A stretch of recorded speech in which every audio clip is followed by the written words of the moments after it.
नमस्कार मित्रमैत्रिणींनो, श्री स्वामी समर्थ.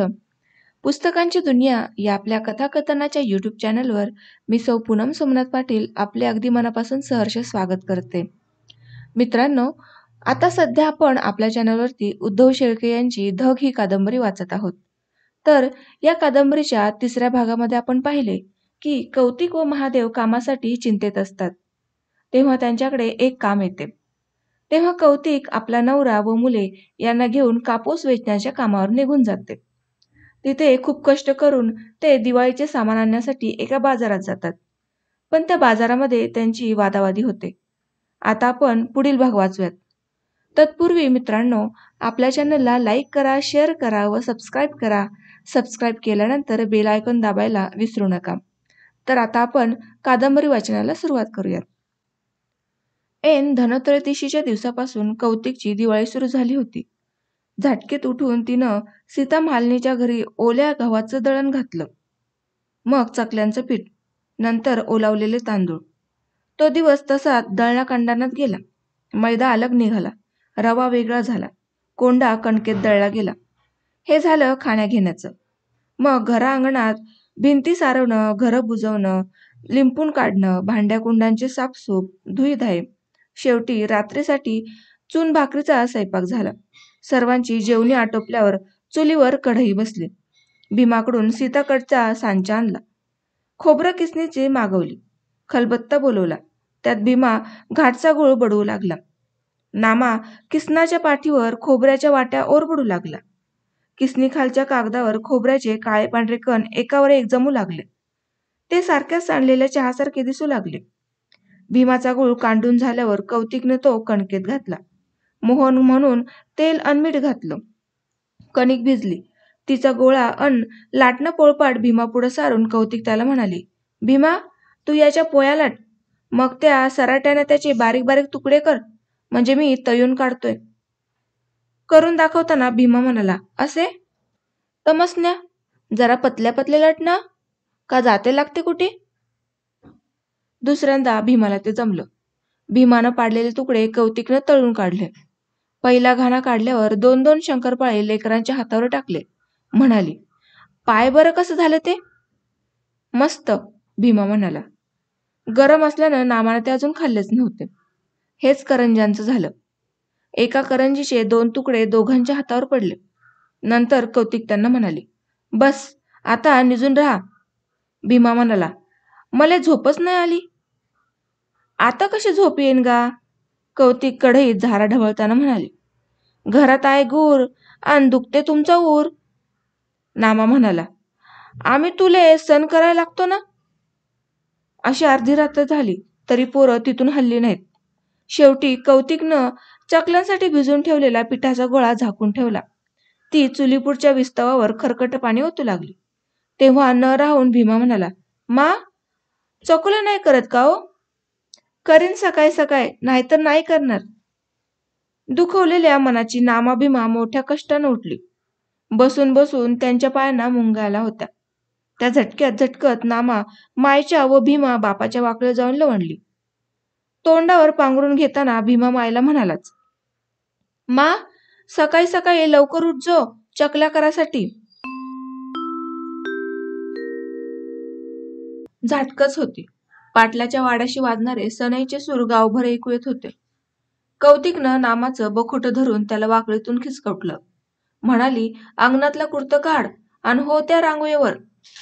तो बुबुळांवर हाताच्या मुठी चोळीत म्हणाला, मले हिव लागते हो, आधी तात्याची होऊ दे.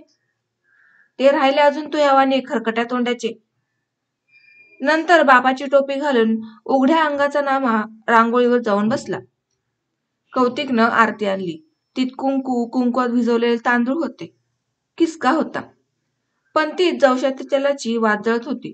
नामाचं अवक्षण झालं. चोळून चोळून वासाच्या साबणानं अंग धुतलं गेलं. शेवटी त्यानं अंथरुणातून उठल्यावर सोडून ठेवलेले मळ व घामानं कळकटलेले कपडे कौतिकनं त्याच्या अंगावर घातले. असेच ते भीमाच्याही अंगावर घातले. नामाला कपडे घालून झाल्यावर कौतिकनं नवऱ्यासहित सर्वांना एका ओळीत बसवलं.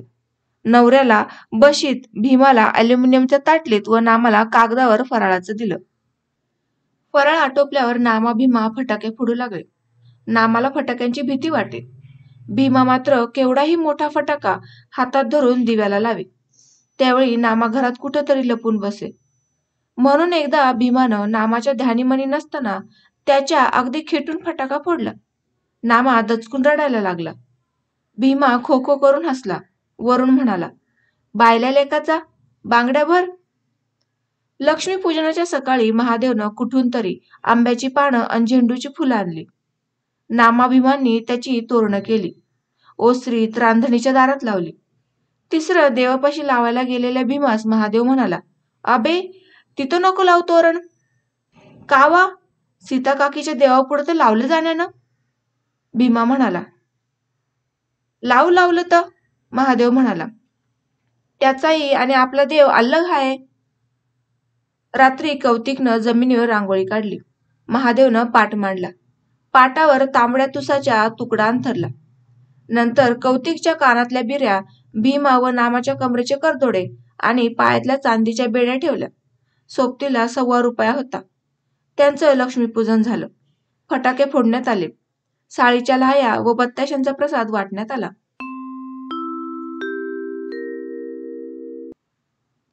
दिवाळीची बोळवण म्हणून 5-7 दिवस लोटले होते. ती चाळत झाडून सारी जण आपापल्या कामाला लागले होती. निदान तसा कौतिकचा तरी समज होता. तिने सकाळीच महादेवला गावठाणावर पिटाळलं होतं. गावठाणाहून परतलेला महादेव घरी येऊन नामाला विचारत होता, नामा कुठेसा गेली रे? नामानं सारं सांगितल्यावर महादेवनं त्याला बायकोला बोलवून आणायला सांगितलं. नामा साडसूट सीताच्या घराला जायला निघाला. तेव्हा तिच्या लेकरांनी त्यांना ओसरीत अडवलं. त्याची चाहूल घेऊन अंधारातून कौतिक म्हणाली, कोण नामा? कायला आलं रे? ते आले काय घरी? हो, तुले बोलावलंय. येतो म्हणून सांग, जाय. कौतिक बोलली. नंतर ती सीताला म्हणाली, जाऊन येतो. पावतो बुवा काय म्हणते तर. पण तू काळजी करू नको. माया अंदाजानं अजून 15-1 दिवस तरी घोर लाईन तुला. नंतर ती आपल्या घरी आली. तिला पाहताच चेहऱ्यावर काजळी उमटवून महादेव म्हणाला, का हो, आता कसं? का बा, काय झालं? गणपत बुरडानं तर बायका सांगितलं का ना? आणि इस्नू बामणाच्या? त्याचं तर काहीच इच्छू नको म्हणते. मग आता कोणत्या वावरात काम नाही? कौतिक नवऱ्याकडे अविश्वासाने बघत म्हणाली, काय फुकणी पडली काय म्हणा? तसं काय नाही. बैराम मराठ्याच्या वावरात इरवा खुडायचा आहे का ना? त्या सुंबड्याच्या? कौतिक तिरस्कारानं म्हणाली, ठाव काय वच द्यायला बसला? मग कसं करतो तर? चला लेकाले. पहिल्यांदा म्हटल्यावर कौतिक सावध होऊन पुन्हा म्हणाले, पण का हो, वंच कोणाच्या पाठीने देतो म्हणते तो? त्याच्याच. त्यानं पाठी दाखवली. केवढी आहे? असं ना आपल्या इतक्या भाकरीच्या दवडी एवढी. बस. आणखीन काय तर? महादेवला सुटल्याचा आनंद झाला. असो असली तर, कौतिक म्हणाले, जाऊ लेकाले घरी तरी बसून काय करता? महादेव दुखावला. शेवटचा प्रयत्न म्हणून म्हणाला, तिथल्याशा कणसाईसाठी दिवसभर कंबरड तोडत बसते का हो? तिथलेच कुठून येते? महादेवचा उद्देश न ओळखून की मुद्दाम, कुणास माहीत? कौतुक म्हणाले, जा तुम्ही सांगून ये त्याले की होका पक्का झाला म्हणून. आणि ती भाकरी थापण्यासाठी रांधणीकडे गेली. घाईघाईने चूल पेटू लागले. महादेव तिथून हलला नव्हता. उलट ओसरीच्या ओलसर सारवणावर बुड खिळून बसला होता. बिडी पेटवत होता. जराशाच आलेला किसनमाळी महादेवला घाईघाईने म्हणाला, का गा, तू ह्याला भीमा काय करत असते? आसन गावठाणावर. का वा, काय काम पडलं? म्हणाव तरी कसं? किसना अवघीच विचारात पडल्याचं दाखवू लागला. म्या म्हणलं, आणि तुले रागरीग आला तर? काय म्हणत होता ते तर सांग. म्हणत होतो का यशोदाच्या जागी भीमाला धाडतंय का म्हणून. ढोराय माग? महादेवनं झटक्यासरशी हातातली बिडी जमिनीवर घासताना म्हटलं, भलतच. काही आचार विचारांत बोलावं माणसानं. आमच्या जातीपातीले तर काही पायसेन का आम्ही गरीब झालो म्हणून पोटासाठी कोणतंही काम करू. तुले राग आला का गा? गोटच तसा करून राहिला तू. राग याला जोगती. इतक्यात आतून कौतिक बोलली, किसना भाऊ, काय मत होता ग? सारं सांगितल्यावर किसना कानतोंडेपणाने म्हणाला, तर दाजीले राग आला बाई. याच्यात रागाचं काय आहे? कौतिकनं पहिल्यांदा नवऱ्याला सावरल्यानंतर किसनाला म्हणाले, महाराजा यश होता जात होता का ना तुझ्या ढोरामाग? त्याचं दुखते बिचारे, काय रोज देशील? या जो यशोदाला पडतो तोच.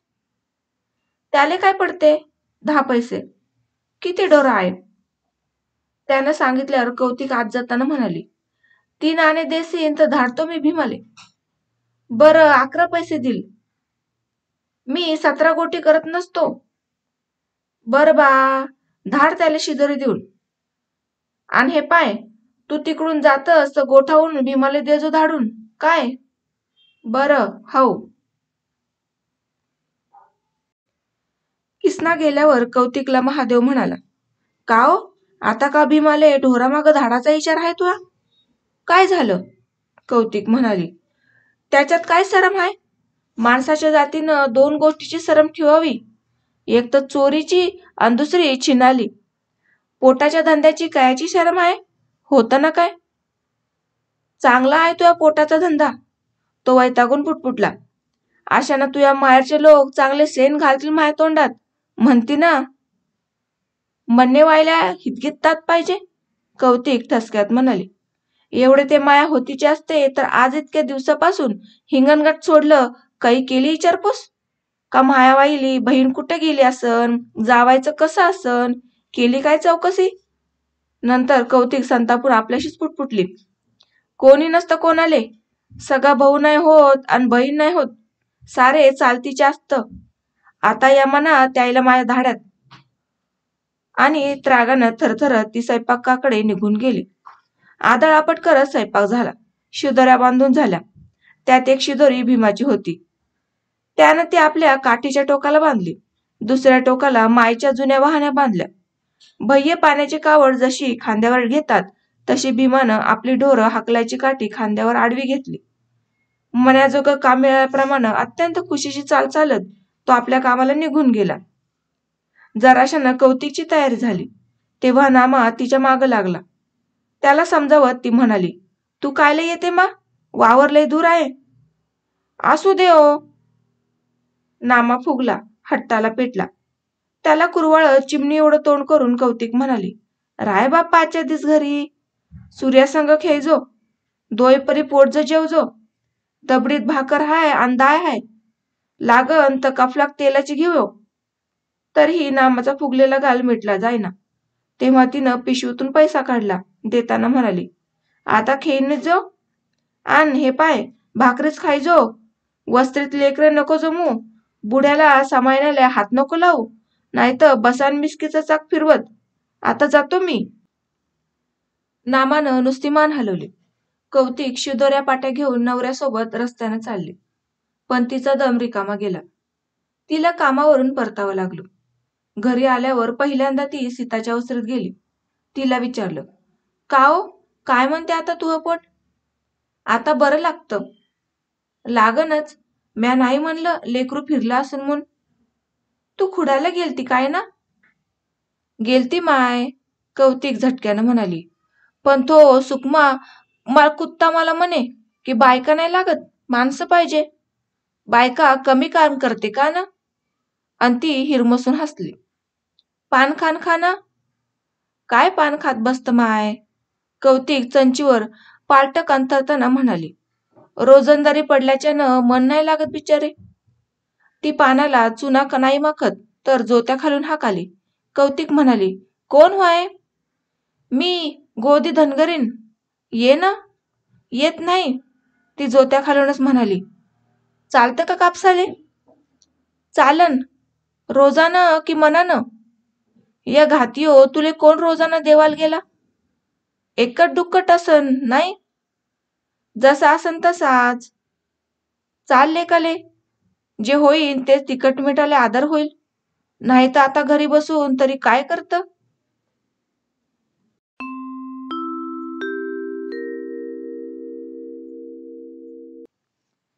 कौतिक, भीमा, महादेव अशीच आपापल्या पोटामागे निघून गेली होती.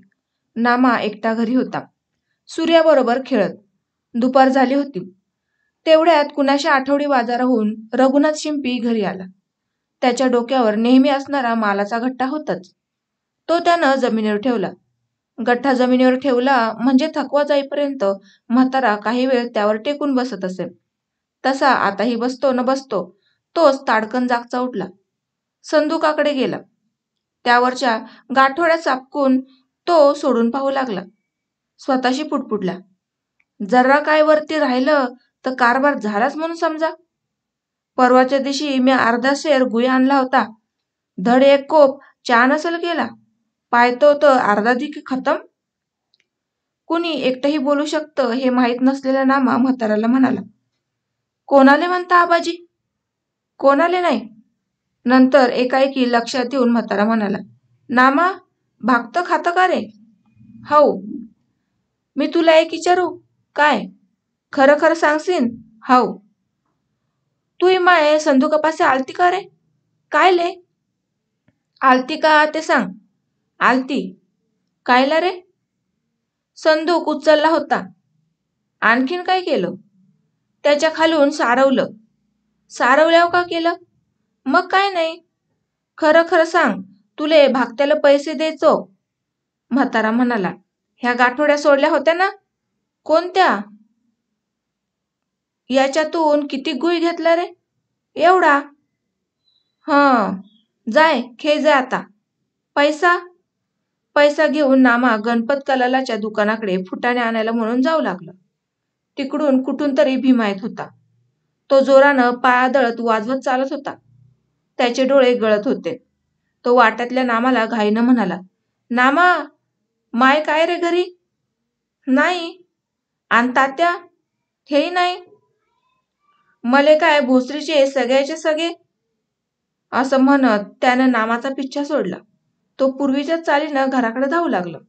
ओसरीत नाही येत तर उभ्या उभ्या पडतील तिथं पायतन वाहण्या भिरकवल्या. शिदोरीच्या खरखट्या फडक्यात चिंध्या केल्या. त्यातले भाकरीचे वाळलेले काठ व वरणाच्या डाळिंब्या जमिनीवर सांडल्या. हातातली ढोरं हाकायच्या काठीची कमान केली. तीत मध्यभागी पाय ठेवला व शक्ती एकवटून काडकन मोडून टाकली. अन ओसरीतल्या एका कोपऱ्यात उतरंड टेकून असते तसा तो बसून राहिला, पाय ताणून. संध्याकाळी कौतिकला झोता चढताना बघताच त्यानं हंबरडा फोडला. मा, मला त्या भेंतोच्यानं मारल्या हो. कोण रे? कावरी बावरी होऊन कौतिक म्हणाले, बखाड्याच्या घर जावाय ना. काम बरे? माय ढोरायनं त्याच्यावाली लांग खवसली म्हणून. मग तू न का बा त्याच्या लांगीहून ढोरं जाऊ दिले? माय एकट्याचेच ढोरं गेलते काय? आता त्यानं मायवरच डोळे काढून म्हटलं, तूही भरली हाय. झिंग्या, करप्या या सर्वांचे ढोरं गेलते. त्याले काही नाही म्हटलं? नाही हो. मग तुलेच का बं मारलं? माय ढोरं सवाईच्या मागं होतं. ढोरा मागं मी होतो. तो कुठून काय जो आला तो बेंतोच आणि लागले मले मारेले. भीमाकडून बोलवलं नाही. त्यानं थांबून मायपुढं पाठ केली. सदरा वर करून म्हणाला, हे पायो मा, कसे खेट्टा नाही उमटलेत ते. आता मात्र कौतिक भडकली. भीमाचं ऐकून म्हणाली, आ, खेट्टानं मारलं? हा ओ मा. भीमा म्हणाला, भेंतोच्याले मी 3-3 डाव सांगत होतो का माराचा असन तर थापडा बुक्क्या मार, खेट्टानं नको मारू, मले इटाय होते. मी भीमा शिपे हाय. तो मळा गिळून म्हणाला, पण सायच्यानं ऐकलं नाही. लहानले म्हणून पार मारत बसलाय. बरोबरचे संग जा म्हणा. आता तर साल्याची हातभर फाटते. तोवर कौतिकनं हातातली पाटी जमिनीवर आदळली होती. मग पदर खोचताना म्हणाली, चाल बरं माया संग. तेवढ्यात वंजीची पाटी रिसवत असलेला महादेव तिला म्हणाला, कुठीसा? दाखवतो त्या बाखाड्याच्या जावयाले तेलसुवाट. आओ, तो पैसेवाला हाय. आसन तर आपल्या घरचा. माया लेकरू काय त्याच्या कानगीतल्या दानावर बसलं नाही. चाल रे पोट्ट्या. असे नको करू आधीच पडल्यावानी. महादेव त्याच थंडावानं म्हणाला, तू हे लेकरू मोठं गरीब आहे ते मला माहित आहे. त्यानंच काहीतरी केलं असन. लेकराची दात आहे म्हणून त्यानं खेट्टानं मारावं काय? माराचंच होतं तर मारता 2-4 थापडा. लयच नुकसान केलं असेल तर एखादी काडी मारता. पण गरीबाचं लेकरू असणं म्हणून का खेट्टानं मारावं काय? वा बाप्पा! कौतिकची ही तडतड चालू असताना झिंग्या तिचा जोता चढला. तो भीमाबरोबरच ढोरांमागं होता. त्याला पाहताच कौतिकनं आपली तडतड अधिक वाढवली. ऐकून घेतल्यावर तो अतिशय सभ्यपणानं कौतिकला म्हणाला, तो गुन्हा भीमाचा आहे काकी? कसा? सांगून तर राहिलो ना, तो म्हणाला. लांग खजून आमची ढोरं पुढं गेलती. तवर शाद देत देत बखाड्याचा जावई लांगीपाशी आला. त्याच्याशी ऐकून आम्ही काहीच बोललो नाही काकी. भीमा काय म्हणे? सांगून काय राहिलो तर? अशी सुरुवात करून झिंग्या पुन्हा बोलला. भीमा बखाड्याच्या जावयाला म्हणे, का लांग तुझ्या बापाची होय का? तरी बेस झालं का सासऱ्याचा माल होय? कौतिक एकदम पलटली. ती भीमावर दातोड चावत हात उडवत म्हणाली, हे हितभर पोट्ट बखाड्याला असं बोललं? यावर झिंग्याऐवजी महादेव उपरोधानं कौतिकला म्हणाला, अह गायवानी गरीब हया लेकरू ते. जाय ना त्याच्यासाठी बखाड्या संग कलागत कराले. तर मित्रमैत्रिणींनो, आजच्या कथा वाचनाचे तुमचे अभिप्राय मला कमेंटद्वारे नक्की सांगा. आज आपण येथेच निरोप घेऊयात. भेटूयात पुढील भागामध्ये. धन्यवाद.